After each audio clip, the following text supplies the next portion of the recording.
ഇത്രയും കുറഞ്ഞ സമയം കൊണ്ട് ഈ നമ്മുടെ സിഗ്നേച്ചർ സ്ക്വയറിലെ മെയിൻ റൂമുകളൊക്കെ സെൽ ഔട്ട് ആയിട്ടുണ്ടെങ്കിൽ അതിലൊരു ബ്രില്യൻസ് അപ്ലൈ ചെയ്തിട്ടുണ്ട്. ഞാൻ ഈ സിഗ്നേച്ചർ സ്ക്വയറുമായിട്ട് ബന്ധപ്പെടുന്നത്, ഇപ്പൊ ഞാൻ സോണിയേട്ടനായിട്ട് ബന്ധപ്പെടുന്നത് നമ്മൾ റോഡരിയിൽ നിന്ന്. അങ്ങനെയാണ് നമ്മൾ തുടക്കം. പക്ഷെ ആ പറയുന്ന പ്രോസസ്സിൽ ആ സമയത്തെ വാക്കുകളിൽ എനിക്ക് ഇതിന്റെ പ്ലാനിങ്, ഇതിന്റെ എക്സിക്യൂഷൻ ലെവൽ എങ്ങനെ വരും, ഒരു ട്രസ്റ്റ് അവിടെ ബിൽഡ് ചെയ്യാനുണ്ടായിട്ടില്ല. പിന്നെ ഞാൻ മാർക്കറ്റ് ചെയ്ത് കയറ്റിയ ബിൽഡിംഗ് എന്നുള്ളൊരു തോട്ട് എനിക്കില്ലാത്തത് എന്താന്ന് വെച്ചാല് ഇതൊരു പ്ലാൻഡ് ആയിട്ടുള്ള ഒരു അറ്റംപ്റ്റ് ആയിരുന്നു. ഒരു സിസ്റ്റമാറ്റിക് ആയിട്ടുള്ള ഒരു സംവിധാനത്തിൽ നമ്മൾ ചേർന്ന് നിൽക്കേണ്ട ആവശ്യകത ഉള്ളൂ എനിക്കന്ന് അറിയായിരുന്നു. അതെ, പക്ഷെ ആ ചേർന്ന് നിൽക്കുന്നത് നമ്മുടെ സിഗ്നേച്ചർ സ്ക്വയറിനെ സംബന്ധിച്ചിടത്തോളം വളരെ വലിയ ഒരു ബൂസ്റ്റ് കിട്ടിയിട്ടുണ്ട്. അതാണ് ഞാൻ ഉദ്ദേശിച്ചത്. അതായത് കുറെ ആളുകളുടെ ഇൻവോൾവ്മെന്റ് തീർച്ചയായിട്ടും വ്യക്തിപരമായിട്ട് സന്തോഷമുണ്ട്. അതുപോലെ തന്നെ അതില് നമ്മുടെ സിഗ്നേച്ചർ സ്ക്വയറിന്റെ ബ്രാൻഡിങ്ങിനെ സംബന്ധിച്ച് എടുത്തു പറയുന്ന മറ്റൊരു കാര്യം, ഈ അടുത്ത കാലത്ത് പാവട്ടി വളരെയധികം ആസ്വദിച്ച ഒരു ഉദ്ഘാടനമായിരുന്നു സിഗ്നേച്ചർ സ്ക്വയർ എന്നാണ് ഞാൻ വിശ്വസിക്കുന്നത്. അവിടെയും നമുക്ക് വളരെ ഒരു പുതുമുഖങ്ങളുള്ള ഒരു സെലിബ്രിറ്റിനെ കൊണ്ടുവരാനും, അതായത് നമ്മുടെ ബിഗ് ബോസ് എന്ന് പറയുന്ന ഒരു വ്യക്തി വരുന്നു, ബിഗ് ബോസ് വരുന്നു എന്നാണ് നമ്മൾ മാർക്കറ്റ് ചെയ്തത്. അത് നമ്മുടെ ഈ ഏരിയയിൽ ഒരു വളരെ സ്നേഹപൂർവ്വം നെഞ്ചിലേറ്റി നമ്മുടെ പ്രോഗ്രാം, എന്റെ അർത്ഥത്തില് ഞാൻ പറയുന്നത് എനിക്ക് വലിയ പരിപാടികൾ പാവട്ടിൽ നടന്നിട്ടില്ല എന്നല്ല ഞാൻ പറയണത്. പക്ഷെ നേരത്തെ പറഞ്ഞ പോലെ നമ്മുടെ ഒരു സെഗ്മെന്റിൽ നിന്നുകൊണ്ട് ഒരു വെറൈറ്റി ആയിട്ടുള്ള പ്രോഗ്രാം. അതായത് സിഗ്നേച്ചർ സ്ക്വയറിന്റെ എല്ലാ പ്രോസസ്സിലും ഞാൻ മനസ്സിലാക്കിയെടുത്തോളം എല്ലാറ്റിനും വരച്ച പോലെ പ്ലാൻ ഉണ്ടായിരുന്നു. ആ വരച്ച പ്ലാൻ എക്സിക്യൂട്ട് ചെയ്യാന്ന് പറഞ്ഞ ഒരു കാര്യത്തിനായിട്ട് നല്ലൊരു ടീം വർക്ക് ഉണ്ടായിരുന്നു. അതെ, തീർച്ചയായിട്ടും. ഈ ടീം വർക്കിനെ കുറിച്ച് പറയുമ്പോൾ ഇപ്പൊ സ്കിൽ സെന്ററിന്റെ വിജയത്തിലായാലും അക്ഷയയുടെ കാര്യത്തിലായാലും സിഗ്നേച്ചർ സ്ക്വയറിന്റെ കാര്യത്തിലായാലും ഈ ടീം വർക്ക് ഇത് തുടക്കം മുതലേ ഇങ്ങനെ തന്നെയാണോ? ഇല്ല, സത്യത്തില് ബിസിനസ് വന്നപ്പോ, ഞാൻ ബിസിനസ്സിലേക്ക് ഇറങ്ങിയപ്പോഴാണ് എനിക്ക് ബിസിനസിന്റെ ഭവിഷ്യത്തുകൾ മനസ്സിലായത്. അതായത് ഞാനിതൊരു വൺ മാൻ ഷോയിലാണ് ചെയ്തിരുന്നത്. അതായത് സ്ഥാപനം തുടങ്ങണത് ഞാൻ തന്നെ, പഠിപ്പിക്കുന്നത് ഞാൻ തന്നെ, അടയ്ക്കുന്നത് ഞാൻ തന്നെ, അക്കൗണ്ടിങ് ചെയ്യണത് ഞാൻ തന്നെ, മാർക്കറ്റിംഗ് ഞാൻ തന്നെ, എല്ലാം ഞാൻ തന്നെ ചെയ്തിരുന്നത്. അങ്ങനെ ഇരിക്കുമ്പോഴാണ് ഞാൻ വിജയ് ഭവ എന്ന് പറയുന്ന നമ്മുടെ കൊച്ചസേപ്പ് ചിറ്റിലപ്പള്ളിയുടെ ഒരു പ്രോഗ്രാമിൽ ഞാൻ പങ്കെടുക്കുന്നത്. വിജയ് ഭവ അതിന്റെ 3rd ബാച്ചായിരുന്നു ഞാൻ പങ്കെടുത്തത്. അതാണ് ശരിക്കും എന്റെ ബിസിനസിന്റെ കംപ്ലീറ്റ് കൺസെപ്റ്റുകൾ മാറ്റിക്കളഞ്ഞത്. അവര് പറയുന്നു ബിസിനസ് എന്ന് പറയുന്നത് നമ്മളിങ്ങനെ ഒരു കഷ്ടപ്പെട്ട് ചെയ്യുന്ന ഒരു പ്രവൃത്തിയല്ല, ആസ്വദിച്ച് ചെയ്യേണ്ടത്. ഇത്രയും കാലം ആ ഒരു പ്രോഗ്രാം വരെ ഞാനിത് കഷ്ടപ്പെട്ട് ചെയ്തിരുന്ന ഒരു പ്രോസസ്സാണ്. കാരണം എനിക്ക് വാശിയുണ്ട്, കാരണം ഇത് എങ്ങനെയും വിജയിപ്പിക്കണം, അതിനുള്ള കഠിന പരിശ്രമമാണ്. പക്ഷെ ആസ്വദിക്കാൻ എനിക്ക് പറ്റിയിരുന്നില്ല. അവിടുന്ന് തൊട്ടാണ് ഞാൻ മനസ്സിലാക്കിയത് ഇതൊരു ടീം വർക്കാണ്, ടീമിനെ ഡിസ്ട്രിബ്യൂട്ട് ചെയ്യുക. അപ്പോഴും എനിക്ക് വിശ്വാസമില്ല അവരത് ഏൽപ്പിച്ച് ശരിയാവോ, അവർ ചെയ്ത് ഏൽപ്പിച്ച് ശരിയാവോ എന്നുള്ള കൺഫ്യൂഷൻസ് ആണ്. അപ്പൊ ആ പ്രോഗ്രാമിൽ വെച്ചവർ പറഞ്ഞു, നിങ്ങൾ ആദ്യം ശ്രമിച്ചു നോക്ക്, ശ്രമിക്കണേക്കാളും മുന്നേ ഇങ്ങനെ തീരുമാനം എടുക്കണത്. അങ്ങനെ ഞാൻ ആ പ്രോഗ്രാം കഴിഞ്ഞ് വന്നപ്പോ, അതായത് വിജയ് ഭവ എന്ന് പറയുന്ന പ്രോഗ്രാം കഴിഞ്ഞ് വന്നിട്ട് ഞാൻ കംപ്ലീറ്റ് സ്റ്റൈല് മാറ്റി. അതായത് അക്കൗണ്ട്സ് സെക്ഷൻ അത് അവര് നോക്കുക, മാർക്കറ്റിംഗ് അവര്, കോർഡിനേറ്റർ അവര് നോക്കുക, അങ്ങനെ ഓരോന്നിനും ടീച്ചർമാർ അവരെ വർക്ക് നോക്കുക. അതിൽ ഞാൻ കയറി ഇടപെടുന്നില്ല, അവരെ നമ്മൾ ട്രസ്റ്റ് ചെയ്തിട്ട് മുന്നോട്ട് പോവാം. പക്ഷെ അതിന്റെ റിസൾട്ട് അതിഭീകരമായിരുന്നു. ഞാൻ ഒരാള് വൺ മാൻ ഷോ കളിച്ചിട്ട് ഇതെല്ലാത്തിലും കൂടി ചെയ്യുന്നതിനേക്കാൾ റിസൾട്ട് ഉണ്ടാക്കി വിവിധ ആളുകൾ വിവിധ രീതിയിൽ ബുദ്ധിപൂർവ്വം ചിന്തിച്ചപ്പോൾ അത് തന്നെയാണ് സിഗ്നേച്ചർ സ്ക്വയറിന് സംഭവിച്ചത്. സിഗ്നേച്ചർ സ്ക്വയറിന്റെ തുടക്കത്തില് ബൈജാട്ടൻ ഉണ്ടായിരുന്നു, ഞങ്ങളുടെ കൂടെ ഉണ്ടായിരുന്ന ബൈജു കാരക്കാട്ട്, അദ്ദേഹം വന്നിരുന്നു. പിന്നെ വൈശാഖ് വന്നു. പിന്നെ നമുക്ക് റിജോ എന്ന് പറയുന്ന ഒരു പാർട്ടിയാണ് ഇതിന്റെ സ്ട്രക്ചറൽ വർക്ക് മുഴുവൻ ചെയ്തത്. അപ്പൊ ഇവരോടൊക്കെ നമ്മളൊരു ബിസിനസ് സംസാരമല്ല, ഞങ്ങളൊരു ടീമാണ്, ഇത് വിജയിപ്പിക്കുന്നത് നമ്മുടെ ടീമിന്റെ കടമയാണ്. ടീം വർക്കിന്റെ ഏറ്റവും വലിയൊരു കാര്യമായിട്ട് ഞാൻ മനസ്സിലാക്കിയിട്ടുള്ളത് കമ്മ്യൂണിക്കേഷൻ ആണ്. അതെ അതെ അതെ. ഇപ്പൊ ഇതില് എടുത്ത് ഞാൻ ചോദിക്കേണ്ട ഒരു കാര്യം വെച്ചാല് ഒരുപാട് റിസ്ക് എലമെന്റ്സ് ഉള്ള കാര്യങ്ങള് ഇതുവരെ സോണിയേട്ടൻ ചെയ്തിട്ടുണ്ട്, അല്ലെങ്കിൽ സോണിയേട്ടൻ ടീം ചെയ്തിട്ടുണ്ട്. ഓക്കെ, സ്വാഭാവികമായിട്ട് നമ്മൾ മാഷെ കുറിച്ചും ടീച്ചറെ കുറിച്ചും ഒക്കെ പറഞ്ഞു. അതിനേക്കാൾ ഉപരി എന്നല്ല, അതുപോലെ തന്നെ പ്രാധാന്യമുള്ള ഒരു വ്യക്തികളാണ് ഭാര്യയായാലും മക്കളായാലും ഒക്കെ. പലപ്പോഴും നമ്മള് നമ്മുടെ ഒരു ആഗ്രഹത്തിനനുസരിച്ച് പോകുമ്പോൾ അവര് ചിലപ്പോൾ നമ്മുടെ റൂട്ട് അല്ലെങ്കിൽ പോലും അതൊരു ക്ലാഷിലേക്ക് വരാൻ സാധ്യതയുണ്ട്. അപ്പൊ അവര് ഇതെങ്ങനെ ഓരോ നീക്കങ്ങളിലും എങ്ങനെയാണ് അവരുടെ ഒരു റെസ്പോൺസ് ഉണ്ടായിട്ടുള്ളത്? ഇപ്പോഴും ഞാൻ പറയുകയാണെങ്കിൽ ഒരു ഫുള്ളി സാറ്റിസ്ഫാക്ഷൻ കൊടുക്കാൻ പറ്റാത്തൊരു മേഖലയാണ് ഇപ്പൊ പറഞ്ഞത്. കാരണം ഈ പറഞ്ഞ പോലെ ആദ്യം സ്ഥാപനം വെച്ച് പിടിപ്പിക്കാനുള്ള ഒരു ശ്രമം, അത് കഴിഞ്ഞ് നേരത്തെ പറഞ്ഞ സ്ഥലത്ത് നിന്ന് പറിച്ചു നടല്, പിന്നെ അതിനിടയിൽ അക്ഷയയുടെ ഡെവലപ്മെന്റ്, ഇങ്ങനെ കുറെ സംഭവങ്ങൾ വന്നപ്പോ ഫാമിലിയോടുകൂടി ചെലവഴിക്കുന്ന സമയത്തിന്റെ അളവ് ഇപ്പോഴും കമ്പാരിറ്റീവ്ലി കുറവാണ്. അപ്പൊ ഞാൻ പൊതുവെ പറയാറുള്ളത്, സാധാരണ മറ്റുള്ള ബിസിനസ്സുകാരെ നോക്കി നോക്കുക, അവരെ വഴിച്ച് ഞാൻ മെച്ചാണെന്നാണ് പറയാറ്. പക്ഷെ എന്നാലും അവർ ഉദ്ദേശിക്കുന്ന ഒരു അളവിലേക്ക് എനിക്കത് ഇപ്പോഴും ഞാൻ എത്തിയെന്ന് ഞാൻ വിശ്വസിക്കുന്നില്ല. പക്ഷെ എന്റെ നിസ്സഹായാവസ്ഥ അവർക്ക് മനസ്സിലായതുകൊണ്ട് അവരതായിട്ട് അഡ്ജസ്റ്റ് ചെയ്യാണ്.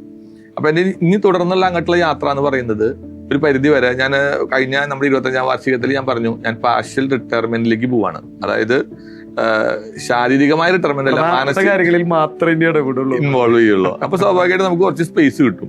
അങ്ങനെ ഇനിയുള്ള എന്റെ ലൈഫ് ഇപ്പൊ നമ്മൾ ആർജിച്ച ഈ സംവിധാനങ്ങളെ നമ്മുടെ ടീം കൊണ്ടുപോവുകയും അവർക്ക് എന്തെങ്കിലും പ്രശ്നം വരുമ്പോ മാത്രം നമ്മൾ ഇടപെടുകയും ഓട്ടോ പൈലറ്റ് മോഡൽ ഇത് പോവുകയും അതിന്റെ ഒപ്പം തന്നെ നേരത്തെ പറഞ്ഞ പോലെ നമുക്ക് ചെയ്യാൻ പറ്റാതിരുന്ന കുറെ മേഖലകളുണ്ട്. അതായത് വീടുമായിട്ടുള്ള സ്പെൻഡ് ചെയ്യാൻ, ഇപ്പൊ ടൂർ പോവുക, അതൊക്കെ എനിക്ക് ഭയങ്കര ഇഷ്ടമുള്ളതാണ്. എന്റെ ഫാമിലിക്ക് ഭയങ്കര ഇഷ്ടമുള്ള കാര്യങ്ങൾ ടൂർ പോവുക. കുറെയൊക്കെ ഞങ്ങൾ പോയിട്ടുണ്ട്.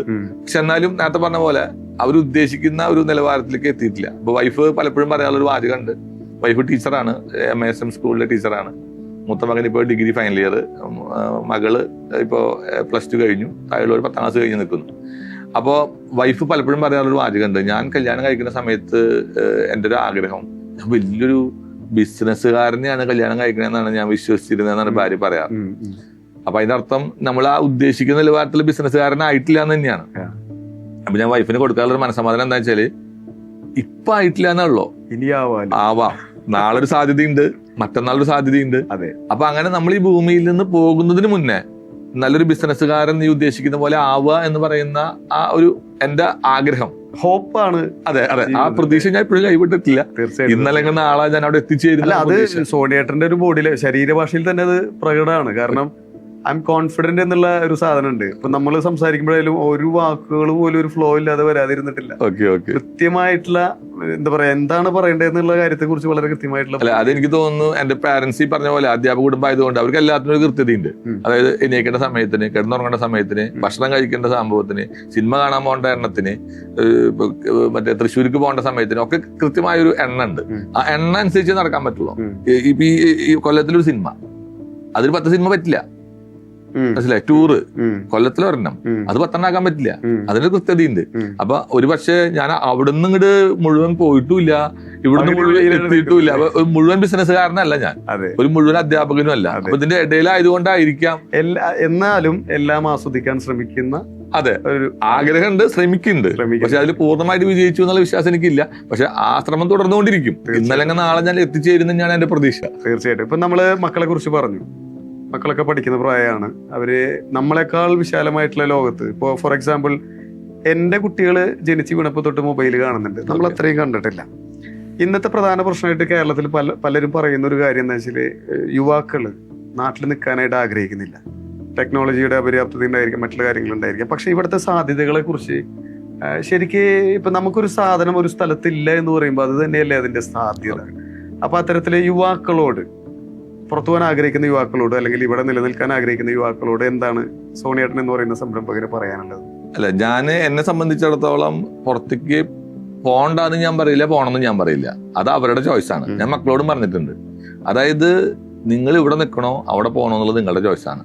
നിങ്ങൾ കംഫർട്ടബിൾ ആണോ എന്നുള്ളതാണ് അതിൽ പ്രധാനപ്പെട്ട കാര്യം. നിങ്ങൾക്ക് നാട്ടിൽ നിൽക്കുന്നതാണ് കംഫർട്ടെങ്കിൽ അത് നിൽക്കുക. അപ്പൊ ഞാൻ നാട് ഇഷ്ടപ്പെടുന്ന ആളാണ്. എനിക്ക് ഷട്ടിൽ കളി നിർബന്ധമാണ്, എന്റെ ഫ്രണ്ട്സ് നിർബന്ധമാണ്, പള്ളി നിർബന്ധമാണ്, അങ്ങനെ കുറെ കാര്യങ്ങളാണ് എന്റെ. അപ്പൊ എന്നെ സംബന്ധിച്ചുള്ള എന്റെ ലോകം ഇതാണ്. അപ്പൊ എനിക്കിപ്പോ നമ്മള് തുടക്കം മുതലേ കണ്ട് ശീലിച്ചിട്ടുള്ള കാര്യങ്ങള്. അതെ, ഇപ്പൊ സോണിയേട്ടന്റെ വീടാണെങ്കിൽ ചിറ്റാട്ടുകര പള്ളിയുടെ വളരെ ക്ലോസ് ആയിട്ടാണ്. അപ്പൊ ആ ഒരു റിലേഷൻഷിപ്പ്, പെരുന്നാള് പൂരം, ഇതൊക്കെ നമ്മുടെ ലൈഫിൽ അലിഞ്ഞു ചേർന്ന കാര്യങ്ങളാണ്. അപ്പൊ ഇതൊന്നും ഇല്ലാണ്ട് എനിക്കൊരു കോടി കിട്ടിയാലും ഞാൻ ഹാപ്പി അല്ല. അതുകൊണ്ട് ഞാൻ ആഗ്രഹിക്കുന്നില്ല. വേറൊരു വ്യത്യാസം എനിക്ക് തോന്നിയിട്ടുള്ളത്, ഇപ്പൊ നമ്മള് ജനിച്ചു വളർന്നു, നമുക്ക് അങ്ങനെ ടെക്നോളജി കാര്യങ്ങൾ നമ്മുടെ കയ്യിലില്ല. നമ്മൾ ഏറി വന്ന അപ്പുറത്തെ പറമ്പ് വരെ പോകും. ഇന്ന് കുട്ടികൾ യൂട്യൂബ് തുറന്നു കഴിഞ്ഞാൽ ഇവിടെ ഇരുന്നിട്ട് അമേരിക്കയിലെ ടെക്സാസിൽ എന്താണ് സംഭവിക്കുന്നതെന്ന് ചോദിച്ചാൽ അവർക്ക് കൃത്യമായിട്ടുള്ള ബോധ്യമുണ്ട്. ഇന്നത്തെ യുദ്ധത്തെ കുറിച്ച് അവർക്ക് അവരുടേതായുള്ള കാഴ്ചപ്പാടുണ്ട്. നമുക്ക് അന്ന് ഇത്തരം സംവിധാനങ്ങളില്ല. നമ്മൾ ഈ വാർഡിലും പഞ്ചായത്തിലും കിടന്ന് തിരികെ കാലഘട്ടങ്ങൾ മാറുന്നുണ്ട് എന്നുള്ളത് ഒരു രക്ഷിതാവ് മനസ്സിലാക്കുകയും അതിന്റെ ഒരു സ്പേസ് അവനവന്റെ മക്കൾക്ക് കൊടുക്കുകയും ചെയ്യാന്ന് പറഞ്ഞാൽ അത് അതിന്റെ പേര് അപ്ഡേഷൻ. അതെ, അതല്ലാത്തൊരു വേറെ ഓപ്ഷൻ ഇല്ല. ഞാൻ പറയുന്നത് ഇപ്പൊ മക്കളോട് ഞാൻ പറയണത് നാട്ടിൽ നിൽക്കാൻ നല്ലതെന്ന് പറഞ്ഞു. നാട്ടിൽ നിന്ന് നല്ലതാവുമെന്ന് എനിക്ക് predict ചെയ്യാൻ പറ്റില്ല.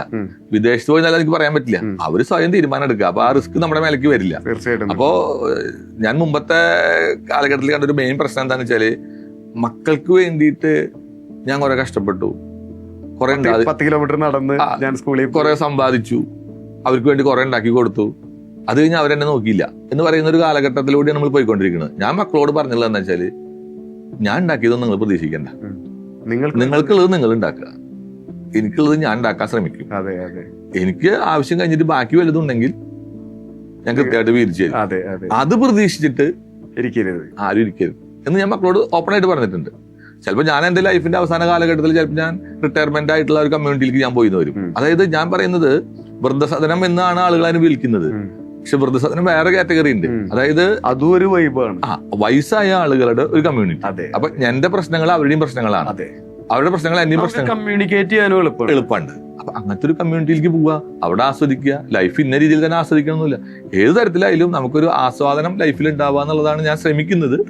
അതിന് ശ്രമിച്ചുകൊണ്ടേയിരിക്കുന്നു. ഓക്കെ, അതുപോലെ തന്നെ ഇപ്പോ ഞാൻ പറയുകയാണെങ്കിൽ ഇപ്പൊ നമ്മളിരുന്ന് പോഡ്കാസ്റ്റ് ചെയ്യുമ്പോൾ ഒരു സംരംഭകൻ എന്ന നിലയിലാണ്. അപ്പോ ഇത്രയും വർഷത്തെ എക്സ്പീരിയൻസ് ഉള്ള ഒരു സംരംഭകൻ എന്ന നിലയ്ക്ക് തീർച്ചയായിട്ടും ഇത് കാണുന്ന യുവ സംരംഭകരോട് സോണിയേട്ടന് ഒരുപാട് കാര്യങ്ങൾ പറയാനുണ്ടാവും.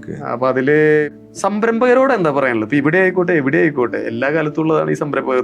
അവരോട് എന്താ പറയാനുള്ളത്? എനിക്ക് തോന്നുന്നത് നമ്മുടെ ഇന്ത്യ രാജ്യത്തിന്റെ പ്രത്യേകത നമുക്ക് എല്ലാവർക്കും ഫ്രീഡം ഉണ്ടെന്നുള്ളതാണ്. അതായത് കൊറോണയുടെ സമയത്ത് ലാഭം ഉണ്ടാക്കിയിട്ടുള്ള എന്റർപ്രണേഴ്സ് ഉണ്ട്. അതായത് അതൊരു അവസരമാക്കിയിട്ട്, അതായത് ചിലവർ എന്ത് ചെയ്തെന്ന് വെച്ചാൽ കൊറോണ സമയത്ത് എന്റെ ബിസിനസ് തകർന്നു, ഇനി എന്താ ഉണ്ടാവുക വെച്ചാൽ അങ്ങനെ ഇരുന്നു. ചിലവർ എന്ത് ചെയ്യുന്ന വെച്ചാൽ അത് സ്വിച്ചിങ്ങിൽ അവസരമാക്കി എടുത്തു. ചിലവര് ആ സ്വിച്ചിങ് ഇപ്പൊ ലൈഫ് ലോങ് തുടർന്നുകൊണ്ടിരിക്കുന്നവരുണ്ട്. അപ്പൊ ഓപ്പർച്യൂണിറ്റിയാണ് എല്ലാത്തിനും ബേസ്. ആ ഓപ്പർച്യൂണിറ്റിനെ എങ്ങനെ കാണുന്നു എന്നുള്ളതാണ് അതിൽ പ്രധാനമായിട്ട് എനിക്ക് തോന്നുന്നത്. വിദേശത്തായാലും അവസരമുണ്ട്, നാട്ടിലായാലും അവസരമുണ്ട്. അതായത് നമ്മളൊരു സ്വോട്ട് അനാലിസിസ് എന്ന് പറയുമല്ലോ, അതായത് സ്ട്രെങ്ത്, വീക്ക്നെസ്, ഓപ്പർച്യൂണിറ്റി, ത്രെറ്റ്. നമ്മുടെ വീക്ക്നെസ് എങ്ങനെ സ്ട്രെങ്ത് ആക്കുക എന്നുള്ളതും നമ്മുടെ ത്രെറ്റ് എന്താണ് എന്ന് മനസ്സിലാക്കി അത് ഓപ്പർച്യൂണിറ്റി ആക്കി മാറ്റുക എന്നുള്ള ഒരു പ്രോസസ്സാണ് അതിൽ ചെയ്യാനുള്ളൂ. അതാണ് എനിക്ക് തോന്നുന്നത്.